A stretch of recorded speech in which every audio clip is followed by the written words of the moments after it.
Gotta do Pilates just to get into the darn truck case. You don't appear to be very flexible, Tommy. There we go.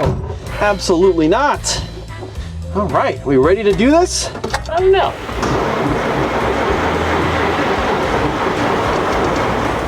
Definitely some oil leak in here. Oh, terrible. Everybody is an expert when it comes to what kind of oils to put in cars. Do you ever have those conversations? Oh, absolutely. Just to get a feel for it, I was going to take it on the dirt road just to... Let's see. You would think we were running 50 mile an hour the way we bounced through that bump. Case, what kind of shenanigans are we up to today? Well, the best kind of shenanigans, we're taking our Model A into the dealer for an oil change because it needs it. That's right, we're bringing a 93-year-old Ford into a modern-day Ford dealer to get some service done. You think they're going to touch it? Yeah, because this is a dealer that we've worked with before. It's generally pretty difficult to find a dealership that's going to work on something 100 years old. But we found a couple dealerships locally that are willing to help us out. And this truck kind of needs it because it leaks oil pretty consistently. I don't even know if we need to do an oil change. It kind of just does its own oil changes. Oh, is that overdrive? Oh, that's right, Case. So we've been full throttle now for the last minute and a half or so, and we just hit 46 miles an hour. Pretty impressive. Tell you what, it is, like we've said before, a hell of a lot better than the Model T. This is something that you could actually drive day to day if you were bold enough. If you were bold and old enough, I think is the key word there. Now, interestingly enough, we're starting to get a little bit of rain, so I've gone and turned on the windshield wiper, and it moves exactly 3.5 inches every 20 seconds. Well, it moves exactly as far as the wind pushes it, Tommy. It is literally a windshield wiper. It wipes the windshield when it gets a little breeze on it. It's powered by magic. That's right. This is actually a relatively easy vehicle to drive if you know how a modern manual transmission car works. Now, a modern car might have 6 to 10 speeds in transmission. This one has 3. Yeah, but it does have overdrive, so it's almost like you've got 6. Not that you would go in and out of overdrive like that. So I guess it really just we've only really used the overdrive in the top gear. Yeah, right. And what that really means is you have a top speed of about 55 miles an hour. The hardest part about this car is this has what's called an unsynchronized manual transmission, which means that it grinds quite a bit if you don't get the engine to match the speed of the car. There's also not a lot of bolstering on these seats, so I keep having to grab the dash to not run into you. Oh, that's terrible. Oh, I forgot to disengage the overdrive. Oh well, that was a mistake. Now this car has how many horsepower? Is it 40? It's 40. Oh, it's 40. That's right. Nice. So modern cars, 200, 300.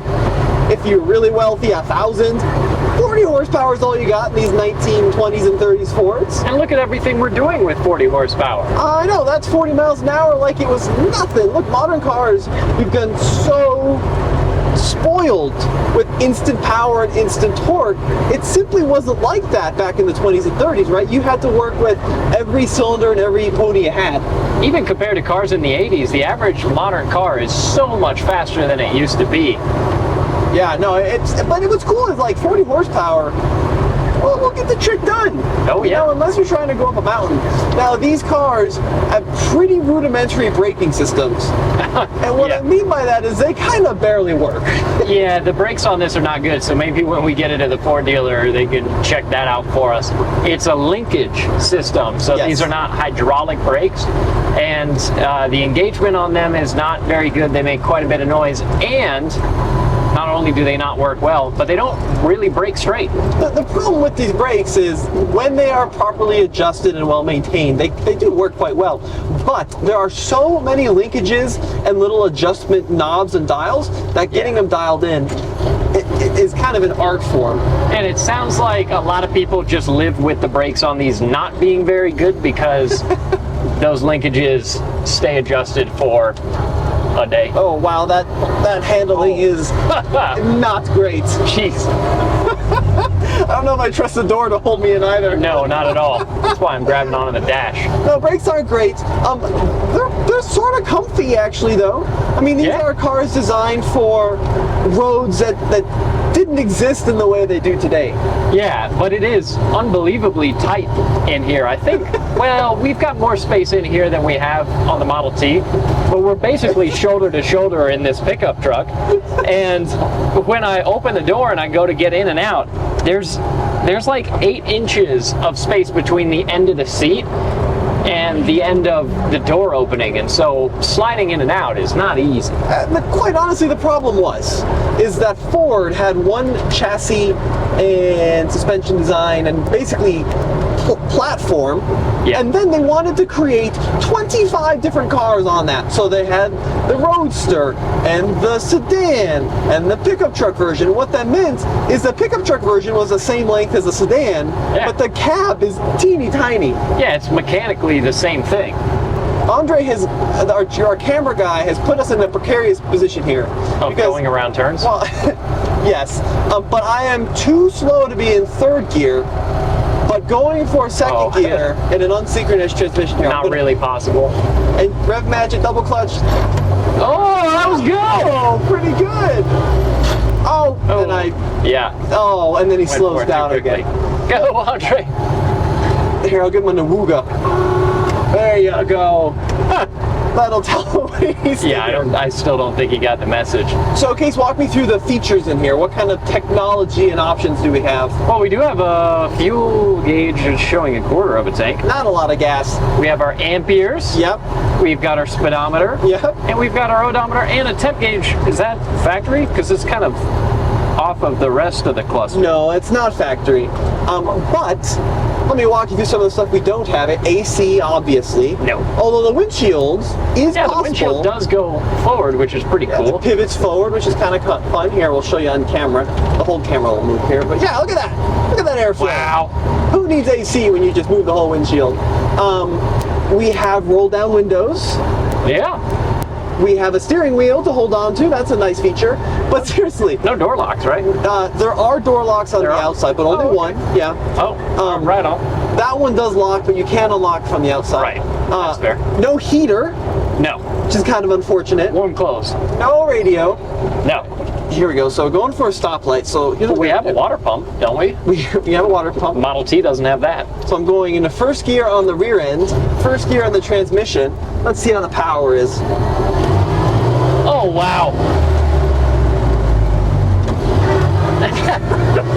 What we found about accelerating in this truck is that actually, because it's an unsynchronized transmission, the shifts are so slow that the Model T takes off faster. It does, yeah. The funny part about this is it actually has really good torque, but you have to shift it so slowly that a lot of the speed gain you get kind of decays between the shift. It does. So it's not really possible to do a fast 0 to 50 mile an hour test on this car, because if you shift it too fast, you're just going to break the transmission, and which is no fun for anybody. But this is still a very cool vehicle mechanically, and one of the things that's interesting about it is that this engine, when new, didn't have gaskets on a lot of the surfaces, and that wasn't because gaskets didn't exist, but rather to save cost. And so this vehicle, even though the motor is in great shape and it works exactly the way it's supposed to, it does drip oil all over the place, which means it's going to be good to finally get it over to the dealer, have them completely swap it out. No filter, right? No filter. No, you basically just drain the oil out of it and put new oil into it. Yeah. Now here's the thing, we could drive this car to the dealership. It would take a little bit longer because we're not going to be doing 70. But one of the cool things we actually have this week at the office is Ford has lent us a brand new, brand new F-150 Lightning, which is their fully electric pickup. So we're going to put that past onto the future, tow it over there, and then see if they'll service our truck. Yeah, old versus new.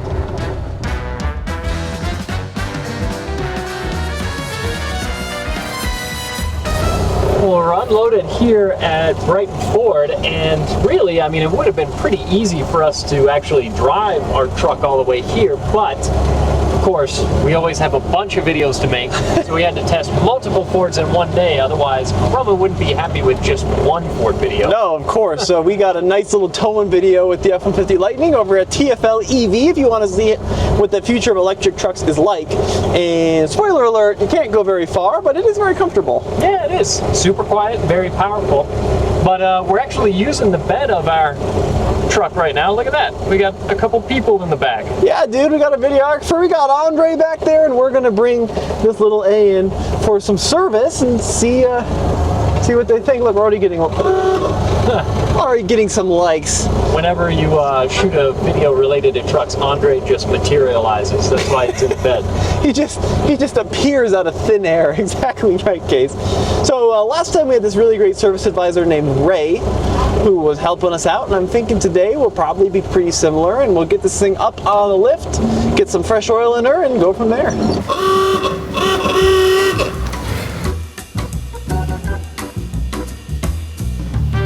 Look at the precision driving. I know.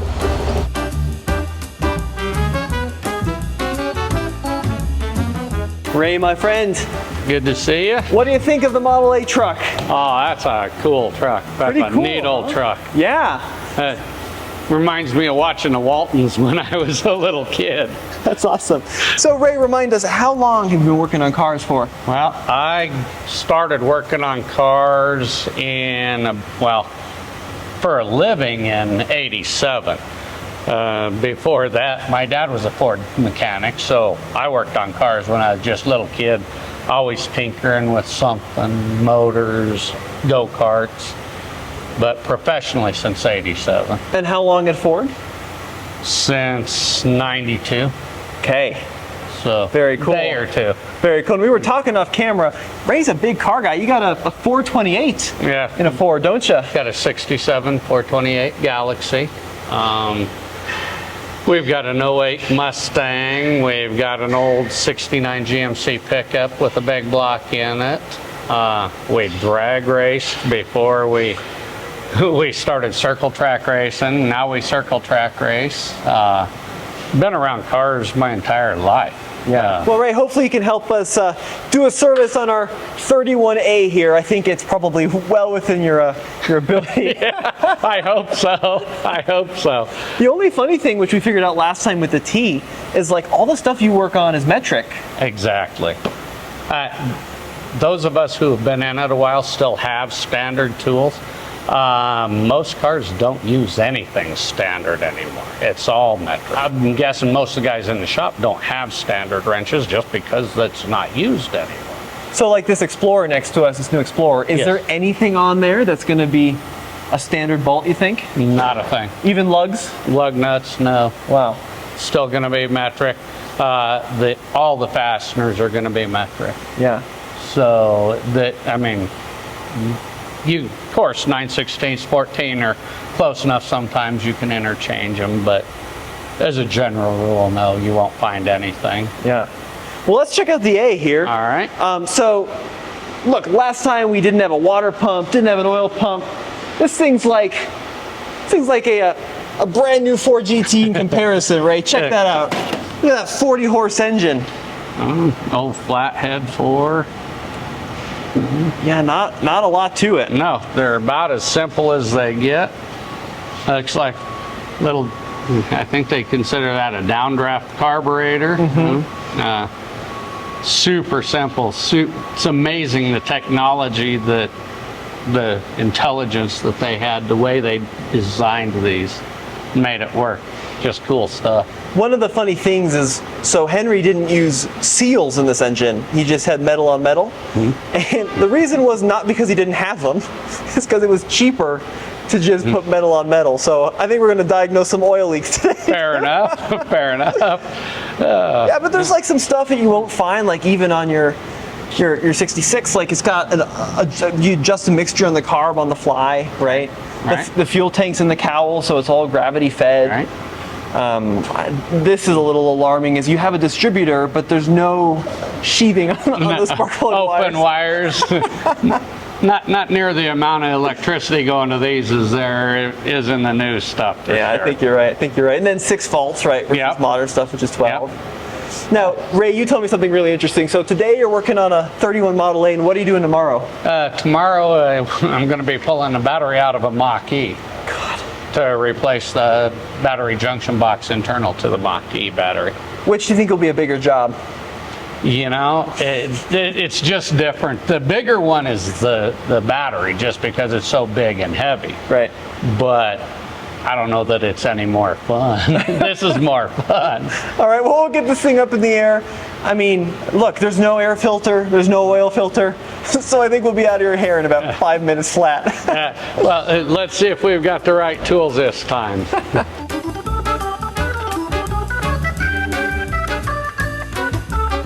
So Ray, let's take a look underneath this 31 and let's see if there's any similarity to like a modern F-150. So what do you see on here that's the same and what is completely different? Well, one of the big things, you've got an enclosed drive shaft. The way it's all tied together, you know, we've got a lot bigger, heavier frames. Now, since I'm new to this must got a 2-speed differential. You got it. The size of everything. Of course, I mean, now we've got 3-inch exhaust, 4-inch exhaust. You got this little tiny exhaust pipe here. You know, there's no wires to speak of in this car. The miles and miles of wiring that's involved in a new car. Night and day. Yeah. It's interesting though, like, obviously everything is bigger on the new stuff, but the basic design where you got the engine in the front, the transmission, solid rear axle, I mean, some of that is still being used today. Obviously, like, we have leaf springs that are transverse mounted, which is different. Right. And then the biggest pain on these Model A's is they have 4-wheel drum brakes, but they are fully cable operated. Full mechanical and no hydraulics. You gotcha. And you're going to find when you drive it that getting one to stop in a straight line is a little bit of a little challenge. Little challenge, exactly. Yeah. Well, and the steering is so much different. I'm sure it does have a different stop feel, wanting to pull one way or the other. Right. Lot less forgiving suspension than we have now. And then, like, even back in the 30s, they still use like a lot of wood, right? Yes. Like, we got that wood bed, and they did that well into the probably mid 20th century, wouldn't you say, in some of the Ford stuff? Yeah. A lot of the old pickup beds still use the bed bottom was a wood. I don't know the exact year they quit, but pretty cool. Pretty cool. Yeah. And then over here we got that 6-volt battery that lives underneath, which is a real pain when your battery goes out. You got to crawl underneath the car. Yeah, and bolt the whole thing out. Yeah. So we're going to shove this forward. Yeah, take a look. Tell us what you see. Anything worth noting? Definitely some oil leak in here. The steering box and stuff, the way all the steering mounts is totally different. I see there's actually quite a few lube points. I didn't realize they use that many lube points on these. Yeah, you're right. I mean, look at the knuckles and here at the springs, it's all lube points. Do you ever see that on any of the modern stuff? Is it all? Nothing. Nothing at all. There's almost none. Very, very few lube points. Grease gun is a rarely used item on a new vehicle. Wow. Everything's sealed, less maintenance, tighter tolerances, so they just don't use as much lube. So from your experience of working on old cars, I read this a lot online, that the old stuff is repairable and on the new stuff you have to replace. Is that true, or is that kind of a misnomer? There is a lot of that. Is it? There is a lot. Still do some engine overhauls, really with no machine work, so no pistons, rods. Occasionally you'll do stuff like that. But as far as going to a machine shop or something, no, there's none of that. Mostly, like if an engine needs replaced, you'll get a short block or a long block, and then you swap components over. Still do some transmission overhauls. You know, the bolt-on parts we do a lot of, but you know, instead of having individual components, you'll put a unit in. Which is most cost-effective and most beneficial for warranties. Well, it looks like, Ray, for this oil change, it's probably going to be one bolt and then... Looks like the drain plug looks like probably a 7/8. see if I grabbed the right wrenches today. So we'll drain the oil, and do we know what oil we're putting in it? We're doing like a 530? I would do like a 530, yeah. So we actually got this comment a lot on the old video is, you know, you want to run a high zinc, you know, compound. The crazy thing is, someone commented this and I looked it up. They didn't start putting zinc in oils until the 50s. Huh. So, and you made a good point, Ray. Any kind of oil we put in this car is going to be better than probably what it came from the factory with, right? Absolutely. What are like the new service intervals like on the new Fords? Oh, anywhere from 5 to 10,000 miles usually on oil changes, depends on usage. The computers are so smart. They're monitoring how you drive, Wow. how hard, loads, temperatures, and actually most of them have a monitor that will tell you when it's time to change oil. Not all, but a good share. And I personally, that's what I do on mine. You know, if I'm in real severe duty use, maybe I'll change it early. But for the average person that keeps their air filter clean and does general maintenance, I'd follow what the manufacturer says. Really interesting. So you're not one of those people that's out there every 3,000 miles. I'm not personally, Okay. no. There are a lot of people out there, and there's nothing wrong with that. But I personally think that, you know, you go with a normal interval and you're fine. Nice. Grab the right wrench.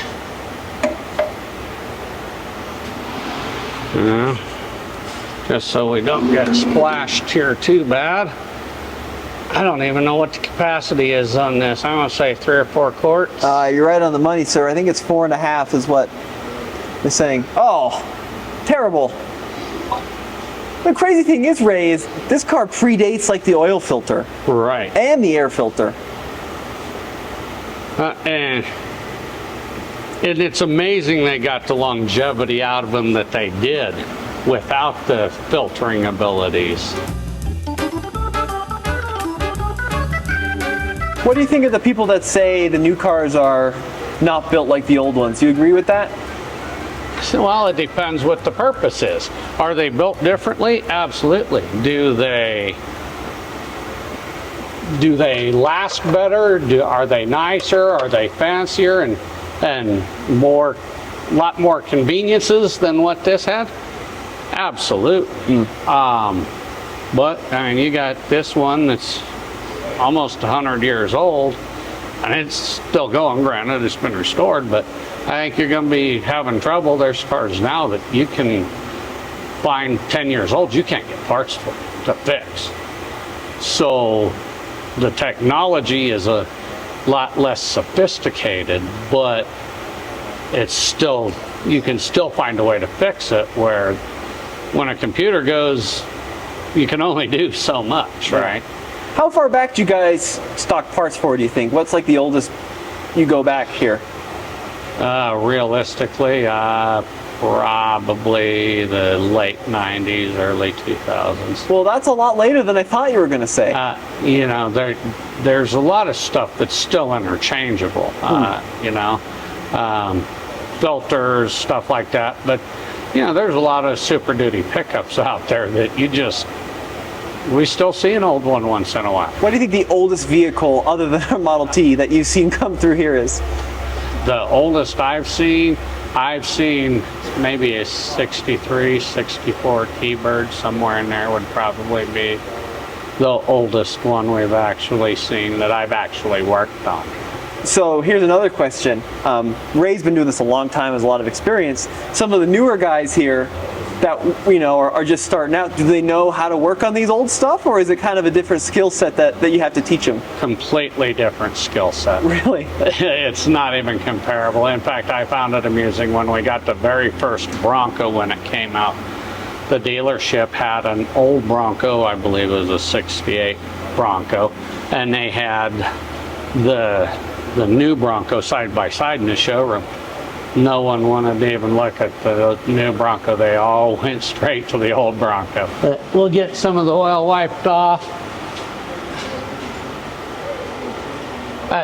It's interesting that the lack of gaskets and the sealing, they just didn't didn't deal with it then. It wasn't a big deal. Well, I see definitely the leaks like we're talking about, but there's some oil dripping off the starter, and I'm sure it's running down from the valve cover or the head, I guess. I don't see anything that freaked me out too much for this whole thing.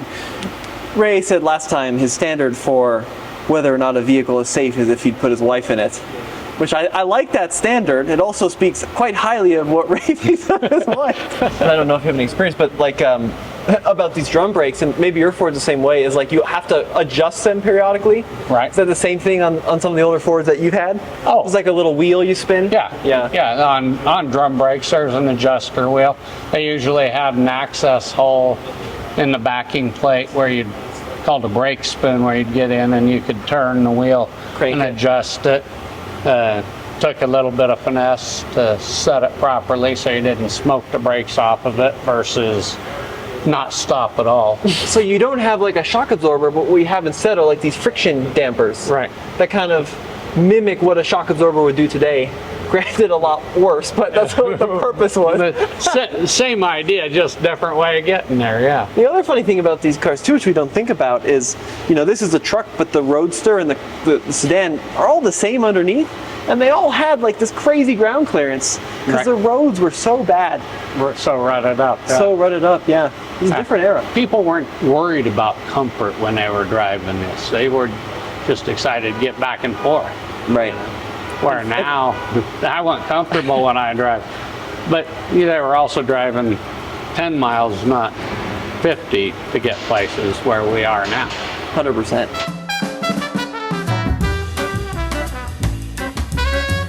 You got two hoods. What luxury. Easy to work off of either side. That's one thing that's really cool about some of this stuff. You can all but climb in with the motor here. There's a lot of this new stuff where you can't even see the components to repair. It's got to be so hard to work on. Sometimes. Yeah. You learn to be a contortionist, and you remove a lot of parts for access. I always look at like some of these transverse V6s, and you look at the back spark plugs, and you're like, how do these guys do it? There's a trick to it, but you learn to get in there. You take parts off to access it, climb over, lay on top of the hood, cross your toes, and hope you don't fall in type of stuff. It's like yoga, Ray. This body, I don't do yoga, believe me. Do you find I've been noticing this a bunch, that everybody is an expert when it comes to what kind of oils to put in cars? Do you ever have those conversations? Oh, absolutely. And everybody's got an opinion. Most all oils now are good, high quality oils. You could debate it all day long, but as a general rule, if you buy a name brand oil, it's going to be good. Yeah. I don't know how many refineries there are that actually make the oils. I've heard different numbers, but I've never done the research myself. But there's not that many, so it's, what this refinery adds this additive for this company and this additive for this company, but they may come out of the same refinery or whatever. I'm not 100% certain how they work, but they definitely, everyone's got an opinion. Sounds like you're not too picky when it comes to what you put in your cars. I've always used Motorcraft. On the race cars, we use full synthetics. Most everything's full synthetic now. Or synthetic blend, bare minimum. I like the Motorcraft oil. That's what I put in mine. Nice.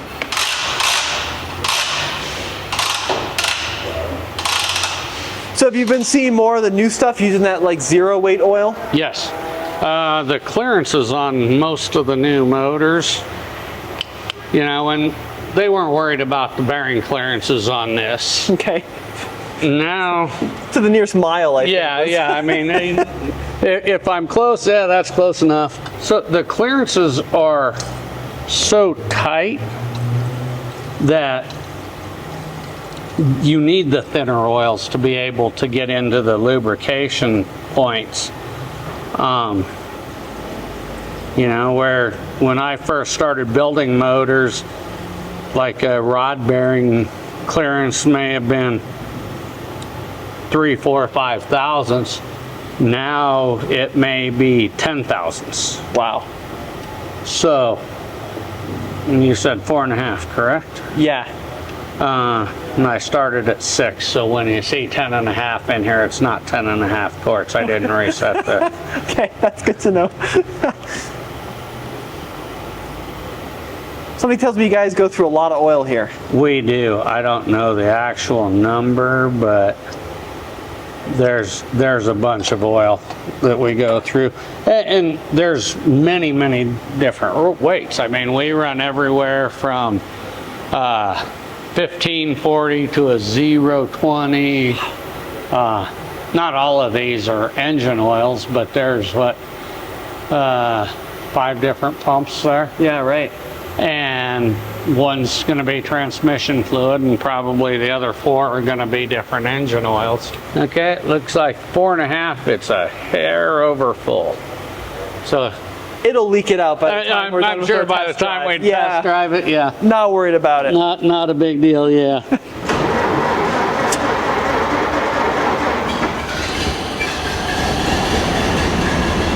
Can hear it sucking air. There we go.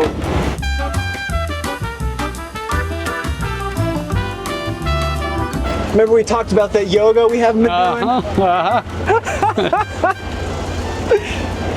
Oh, like a dream.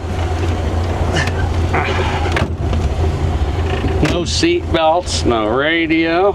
No heater. Uh-huh. We dial like men in this one, right? That's right. So you got it. So 3-speed, first is down and to the left. It's 2, 3, just a normal old 3-speed. The thing you're gonna find, which is weird, is it's completely unsynchronized. So you got to double clutch it. You got it. Now I'm showing my age when I know what double clutching is. That's something that you don't see. A lot of our apprentices and the kids that come in don't know how to drive a manual transmission. Wow. They can't go pull a car and can't go test drive a car till I teach them how to drive a manual. Wow. What percentage of the apprentices you think come in here knowing how to drive a stick? Oh, maybe 10%. That's pretty small. Yeah. I think I have had to teach all but 1 or 2 of my apprentices. Well, Ray, I'll tell you what, you're doing a lot better than most folks that come in and just grind it. Yeah. Fake it till you make it. Quite a bit easier than the T, wouldn't you say? Oh, yeah. Less having a conventional configuration of the layout of the pedals is huge. And I'm sure when they went from the T to the A, people had to learn how to drive all over again, having the hand controls versus the pedal configuration versus... Totally different. Yes. Oh, like a pro. Oh, see?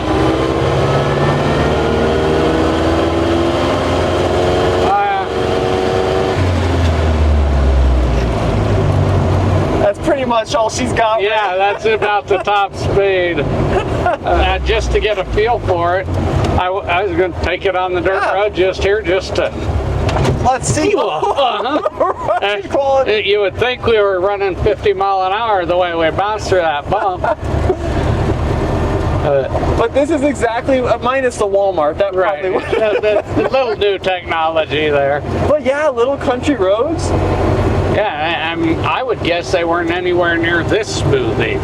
Yeah, probably not. And this was back in the era too. I mean, I don't know about you, Ray, but granted, I don't have your experience, but in the 12 years I've been driving, I don't know the last time I had a flat tire. But back then, it was almost like a monthly occurrence. Right, you know? For sure. A lot different way of changing tires too. So you got your inner tubes, right? Yeah, I mean, and in some respects, I think is a lot more manageable. The ride quality is hilarious. Oh, there's that gear grind. There it is. I finally got it good. Took us 15 minutes, but we got one good one. We got a good grind. Well, Ray, buddy, thank you so much. I appreciate this. I'm gonna go talk to your service advisor about an extended warranty. Yeah. See if we can get a. See if he can hook you up. See what we can do. Maybe a 60-day, 60-mile warranty on this bad Yeah. boy. You can leave it running. It's All fine. right, you got the emergency brake and we're in neutral. Perfect. Sweet, buddy. Thanks again. That was a ton of fun. Thank you.